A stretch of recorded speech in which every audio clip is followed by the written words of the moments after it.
ఓం శ్రీమాత్రే నమః.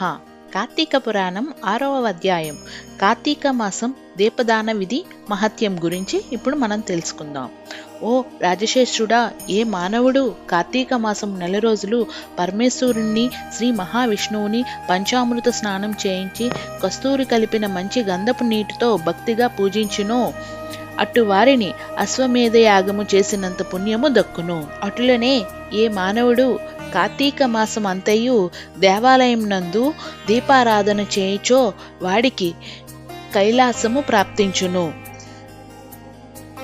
దీపదానం చేయుట అటులనే పైడి పత్రి తానే స్వయముగా తీసి శుభ్రపరిచి ఒత్తులు చేయవలెను. వరి పిండితో గాని గోధుమ పిండితో గాని ప్రమిద వలె చేసి ఒత్తులు వేసి ఆవు నెయ్యి వేసి దీపం వెలిగించి ఆ ప్రమిదను బ్రాహ్మణకు దానం ఇవ్వవలెను. శక్తి కొలది దక్షిణ కూడా ఇవ్వవలెను. ఈ ప్రకారముగా కార్తీక మాసమందు ప్రతి దినము ప్రమిదను చేయించి బంగారముతో ఒత్తిని చేసి ఆవు నెయ్యితో నిండుగా పోసి వెనుక చేసిన ప్రకారంగా గోధుమ పిండితో ప్రమిదను చేసి ఆవు నెయ్యి పోసి దీపం వెలిగించి ఈ 4 రోజులు దానం చేసిన బ్రాహ్మణునికే ఇది కూడా దానము చేసిన బ్రాహ్మణునిది కూడా దానమిచ్చిన ఎడల సకల ఐశ్వర్యములు కలుగుటియే కాక మోక్షప్రాప్తి కలుగును. దీపదానం చేయువారు ఇట్లు వహించవలెను. సర్వజ్ఞానం ప్రదం దివ్యం సర్వం సంపూతహం దీపదానం ప్రదా స్వామి శాంతిరస్తు సదా మమ అని స్తోత్రం చదివి దీపదానం చేయవలెను. దీని అర్థమేమనగా అన్ని విధముల జ్ఞానం కలుగుటియే కాక సకల సంపదలు ఇచ్చునని ఈ దీపదానము చేయుచున్నాను, నాకు శాంతి కలుగుగాక అని అర్థము. ఈ విధముగా దీపదానం చేసిన తరువాత బ్రాహ్మణ సమాధాన చేయవలెను. శక్తి లేని ఎడల 10 మంది బ్రాహ్మణులకైనను భోజనము విడి దక్షిణ తాంబూలము ఇవ్వవలెను. ఈ విధముగా పురుషులు గాని స్త్రీలు గాని ఏ ఒక్కరు చేసినను సిరి సంపదలు విద్యాభివృద్ధి ఆరోగ్య అభివృద్ధి కలిగి సుఖింతురు. దీనిని గురించి ఒక ఇతిహాసం కలదు. దీనిని వివరించి నాలకింపమని వశిష్ఠుడు జనకునితో ఇట్లు చెప్పసాగెను. లబ్ధ వితంతువు స్వర్గమైన కెవుట. పూర్వకాలమున దవిడి దేశమునందుకు గ్రామమునొక కలదు. ఆమె పెండ్లి అయిన కొద్ది కాలమునకే భర్త చనిపోయెను. సంతానము గాని ఆఖరికి బంధువులు గాని లేరు.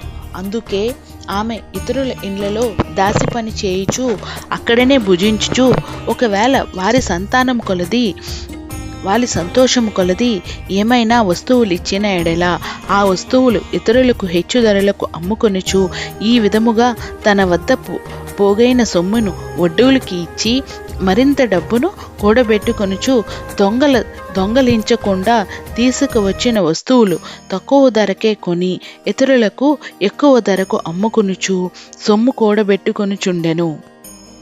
ఈ విధముగా కూడబెట్టిన ధనమును వడ్డీలకిస్తూ శ్రీమంతుల ఇండ్లలో దాసి పనులు చేస్తూ తన మాటలతో వారిని మంచి చేసుకొని జీవించుచుండెను. ఎంత సంపాదించిననేమి ఆమె ఒక్క దినము కూడా ఉపవాసము గాని దేవునికి మనసారా ధ్యానించుట గాని చేసి ఎరగదు. పైగా వ్రతములు చేసేవారిని తీర్థయాత్రలకు వెళ్ళేవారిని చూచి అపహేళన చేసి ఏ యొక్క భిక్షగాడిని పిడికెడు బియ్యము పెట్టక తాను తినక ధనమును కూడబెట్టి చుండరి. అటుల కొంతకాలము జరిగెను. ఒక రోజున ఒక బ్రాహ్మణుడు శ్రీరంగంలోని శ్రీరంగ నాయకులని సేవించుటకు బయలుదేరి మార్గమధ్యున స్త్రీయున్న గ్రామమునకు వచ్చి ఆ దినమున అక్కడొక సత్రములో మజిలీ చేసెను.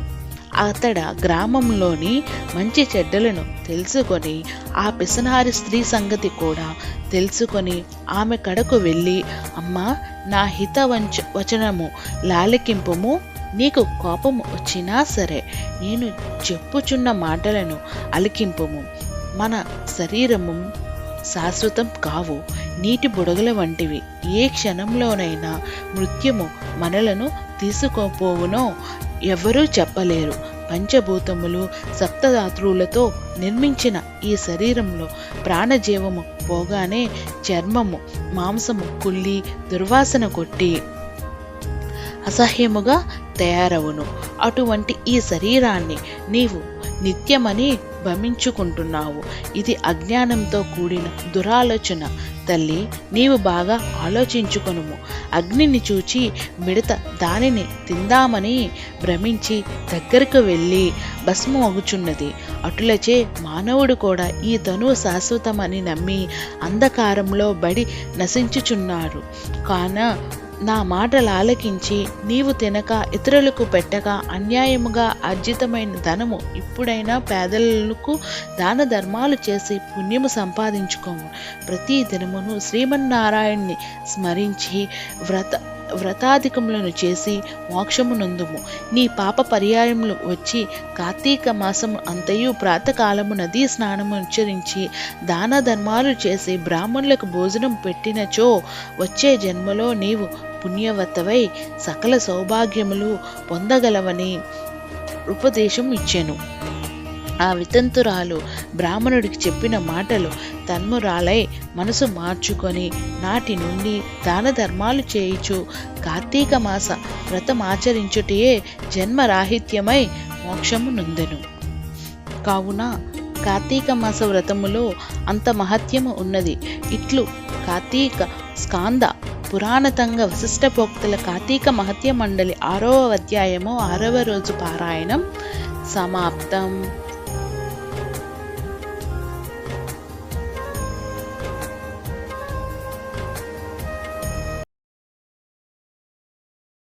Please subscribe. Thank you for watching.